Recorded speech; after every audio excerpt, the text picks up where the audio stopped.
Assalamualaikum warahmatullahi wabarakatuh. Kembali lagi di Markas Mari Akuntansi Podcast.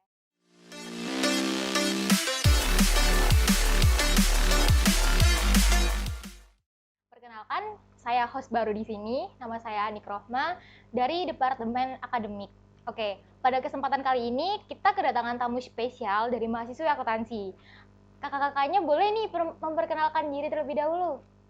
Baik, perkenalkan nama saya Wahyuni Intan Saputri dari Prodi Akuntansi semester 2. Di sini saya dari Himpunan Mahasiswa Prodi Akuntansi di bagian Departemen Akademik periode 2021-2022. Salam kenal Kak Intan. Oke, kakak selain yang pakai kerudung pink, siapa nih namanya? Hai, perkenalkan nama saya Pramesti Dianovita dari Prodi Akuntansi semester 2. Anggota Hima Prodi Akuntansi Departemen Networking periode 2021-2022. Salam kenal Kak Pramesti. Oke, saatnya kita masuk ke segmen OSI, obrolan seputar akuntansi. Nah, di sini saya boleh nanya-nanya nggak tentang akuntansi ke kalian? Boleh? Oke, omong-omong soal akuntansi, sebenarnya akuntansi itu apa sih? Akuntansi itu proses mencatat dan menyajikan transaksi keuangan. Kalau menurut Kak Intan? Sama sih, semua itu dari pertama kita analisis data terlebih dahulu, masuk ke proses pencatatan, baru kita laporan. Gunanya akuntansi sendiri itu biasanya untuk perusahaan tuh tahu kita ngalamin rugi atau laba, supaya kita tahu nih ngambil keputusan yang buat perusahaan itu tuh nanti ke depannya gimana. Kurang lebih seperti itu sih. Wah, seru juga ya berarti. Lumayan. Lalu kalau di akuntansi itu kegiatan apa aja yang dilakuin di akuntansi? Di akuntansi sendiri itu ada kegiatan mencatat, menjurnal, terus ada kegiatan melaporkan transaksi keuangannya itu, seperti itu sih. Kalau dari Kak Intan? Kurang lebih sama sih. Pertama kita kan dari awal kita kan pasti dapat bukti transaksinya ya. Kita harus benar-benar teliti dulu nih kalau kita ini tuh masuk kemana sih. Mungkin awal-awal kita kalau sebagai mahasiswa pasti bakal diajari tentang persamaan dasar akuntansi. Kayak gitu. Nah nanti kita tuh analisis dulu. Nanti habis itu kita masuk ke proses pencatatan. Dari proses pencatatan tersebut kita bisa tahu habis dari masuk jurnal tuh buku besar, habis buku besar biasanya neraca lacur dan sebagainya. Tujuannya ya untuk itu, untuk kita tahu nih keadaan perusahaan tuh gimana, seperti itu. Jadi kalau untuk dasarnya sih ada dua sebenarnya, analisis, pencatatan sama pelaporan aja kegiatan akuntansi.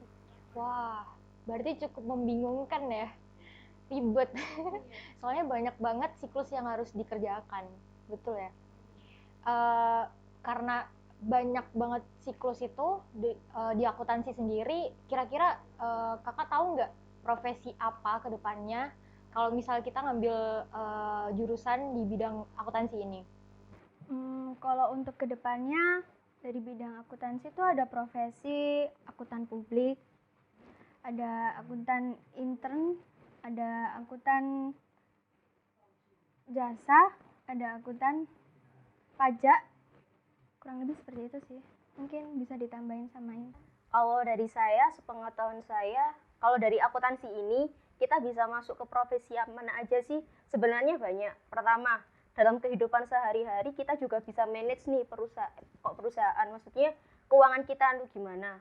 Yang kedua, kalau misal kita ingin mendirikan suatu usaha sendiri atau perorangan atau persekutuan, kita jadi tahu harus gimana cara menghitung keuangan. Habis itu profesi selanjutnya kan akuntansi ada banyak, akuntansi pemerintah, akuntansi pajak, dan lain-lain. Kita bisa masuk ke bank, perpajakan, ataupun lain-lain. Jadi kalau ditanya akuntansi bisa masuk di profesi mana aja, bisa semua sih, karena di akuntansi juga nggak mempelajari soal akuntansi aja, pasti banyak yang dipelajari lainnya. Kayak gitu sih. Wah, berarti banyak banget ya peluang masuk kerja di bidang akuntansi ini. Sangat keren. Nah, oke, tadi kan kita udah bahas tentang siklus akuntansi, tentang pencatatan, analisis, pelaporan. Nah, selanjutnya apa aja sih komponen dasar yang ada di akuntansi itu, Kak? Komponen dasar yang ada di akuntansi itu ada aktiva, modal, dan liabilitas. Wah, bisa dijelasin nggak apa itu aset, modal, liabilitas secara garis besar gitu? Aset itu termasuk aktiva yang dimiliki perusahaan, sedangkan modal itu harta yang dimiliki perusahaan untuk awal membangun usaha itu, sedangkan liabilitas itu hutang. Oh. Kalau boleh tahu nih, di dalam aset itu ada akun apa aja? Di dalam aset itu ada beberapa akun. Izin menambahkan pernyataannya Mbak Pramesti tadi, aset itu segala kekayaan yang dimiliki oleh perusahaan. Sedangkan kekayaan perusahaan itu biasanya dibagi jadi 3, aset tetap, aset lancar, aset tetap tidak berwujud. Mungkin banyak yang nggak tahu, mungkin taunya aset itu cuma kas, perlengkapan, peralatan, kayak gitu. Jadi beberapa yang mungkin jarang disadari oleh orang-orang ini termasuk bagian mana sih? Untuk aset lancar itu biasanya piutang. Piutang itu masuk sebagai aset lancar. Terus wesel, piutang wesel juga bisa masuk. Terus sewa dibayar di muka. Beban itu juga termasuk dalam aset lancar. Mungkin banyak yang nggak tahu kan, kayak iklan, kayak gitu, termasuk bingung nih mau masuk mana. Itu termasuk dalam aset lancar.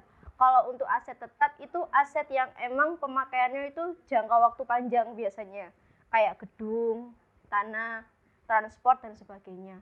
Nah, untuk aset tetap tidak berwujud itu biasanya itu identik dengan merek dagang, hak paten, goodwill, dan franchise. Biasanya kayak gitu. Sedangkan untuk utang sendiri itu juga ada pembagiannya, ada 2, hutang jangka panjang dan hutang jangka pendek. Kalau hutang jangka panjang itu biasanya masa pembayarannya tuh lebih dari 1 tahun atau 1 masa periode, sedangkan yang hutang jangka pendek itu kurang dari 1 tahun gitu. Sedangkan untuk modal yang saya tahu sih ada 2 ya, modal yang emang berasal dari perusahaan itu sendiri atau modal yang berasal dari luar perusahaan.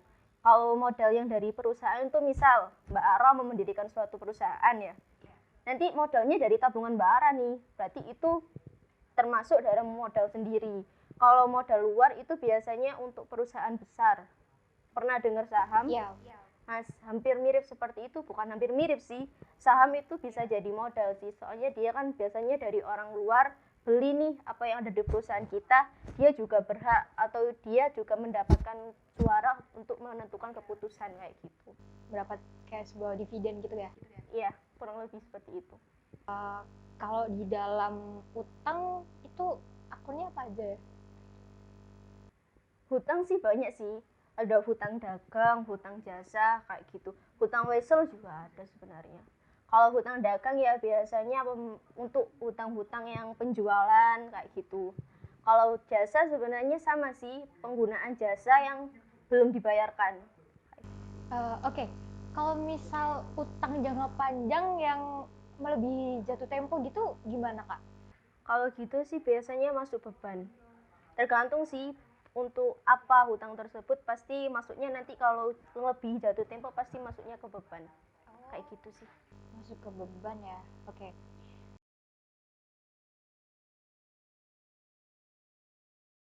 Kak, kita tadi kan udah bahas siklus akuntansi, bahas komponen dasar apa aja yang ada di akuntansi. Nah, misal nih kita mau belajar akuntansi, kita kan pasti harus belajar dari dasarnya. Nah, saya tuh dengar ada persamaan dasar akuntansi. Bener nggak sih Kak? Iya, benar. Nah, bisa dijelasin nggak apa itu persamaan akuntansi atau persamaan dasar akuntansi? Jadi persamaan akuntansi itu ada aset sama dengan modal. Lalu kemudian mengalami perkembangan menjadi persamaan dasar akuntansi yang terdiri dari aset sama dengan liabilitas ditambah dengan ekuitas dari suatu perusahaan itu sendiri.